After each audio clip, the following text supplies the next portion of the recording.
Assalamualaikum warahmatullahi wabarakatuh. Halo guys, kenalin, aku Nur Anissa Putri Reskia dari Fakultas Matematika dan Ilmu Pengetahuan Alam, Program Studi Matematika dengan NPM 2217031173. Di sini aku bakal ngejelasin apa aja sih yang aku dapat selama PKKMB 2022. Happy watching!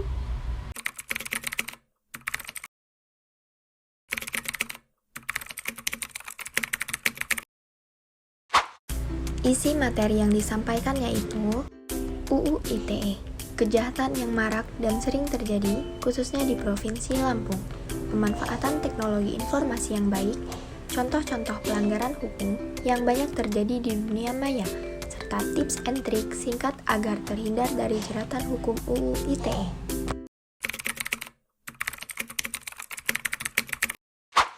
Isi materi yang disampaikan yaitu arti dari bullying atau perundungan, 5 jenis bullying atau perundungan, 8 fenomena patologi sosial, serta 5 tanggung jawab generasi muda.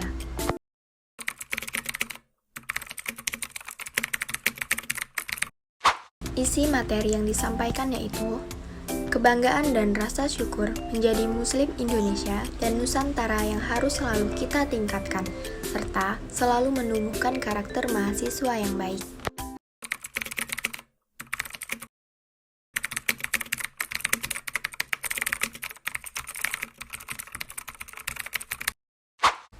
Visi Indonesia pada 2045 yaitu berdaulat, maju, adil, dan makmur. Pilar visi Indonesia 2045 yang pertama, pembangunan manusia serta penguasaan ilmu pengetahuan dan teknologi. Kedua, pembangunan ekonomi berkelanjutan. Ketiga, pemerataan pembangunan. 4. Pemantapan ketahanan nasional dan tata kelola kepemerintahan. 6. Indikator pelajar Pancasila. Bernalar kritis, kemandirian, kreatif, gotong royong, kebinekaan global, dan berakhlak mulia.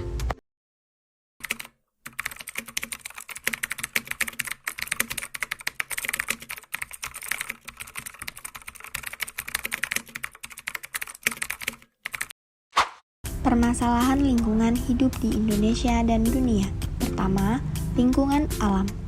Yang pertama, sumber daya alam dan sumber daya hutan. Kedua, lingkungan buatan. Pertama, permukiman kumuh dan penumpukan sampah. Dan yang ketiga, lingkungan sosial. Pertama, kontrol sosial dan perubahan gotong royong. Pengelolaan lingkungan hidup menjaga kelestarian bumi. Pertama, 3R, mengelola sampah, menjaga kelestarian SDA, dan waspada pemanasan global.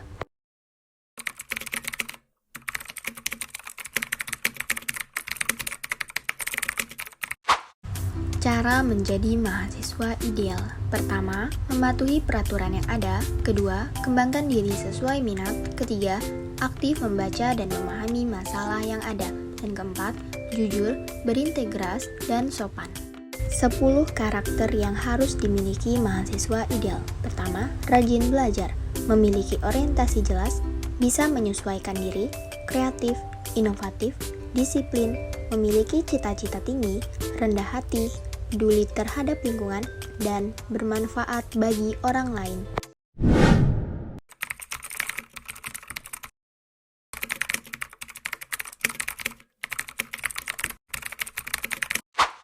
Menurut Kemdikbud, ada 8 jenis pembelajaran di luar kampus, yaitu pertukaran mahasiswa, magang atau praktik kerja, studi proyek independen, penelitian atau riset, asisten mengajar pada satuan pendidikan, proyek kemanusiaan, kegiatan wirausaha, dan membangun desa atau kuliah kerja nyata.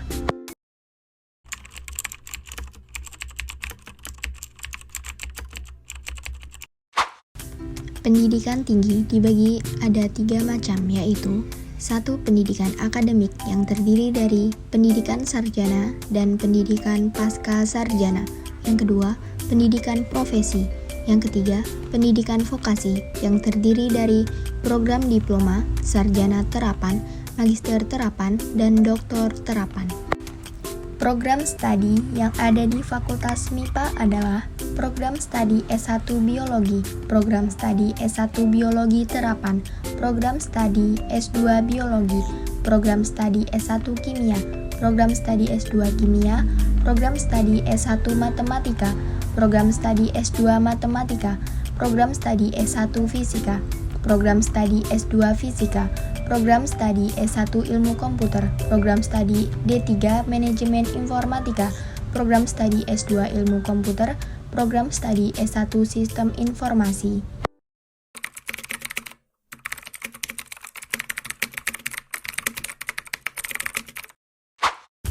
Tugas-tugas Wakil Dekan Bidang Umum dan Keuangan. Syarat-syarat yang mendapatkan keringanan UKT. Bagi yang terlambat pembayaran UKT, akan dikenakan sanksi sebesar Rp75.000 per bulan untuk UKT Diploma dan Rp150.000 per bulan untuk UKT Sarjana, Sarjana dan Pasca Sarjana Fakultas MIPA.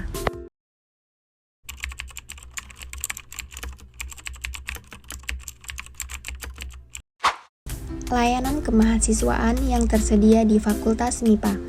Tim minat bakat yang ada di Fakultas MIPA. Organisasi-organisasi kemahasiswaan Fakultas MIPA.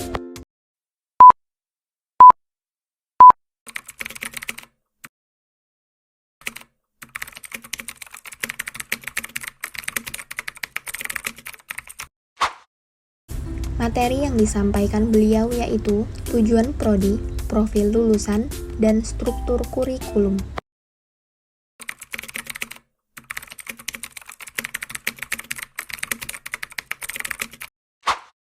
Materi yang disampaikan beliau yaitu pembagian kelas, fungsi PA dan wewenang PA, SKS, dan sistem penilaian.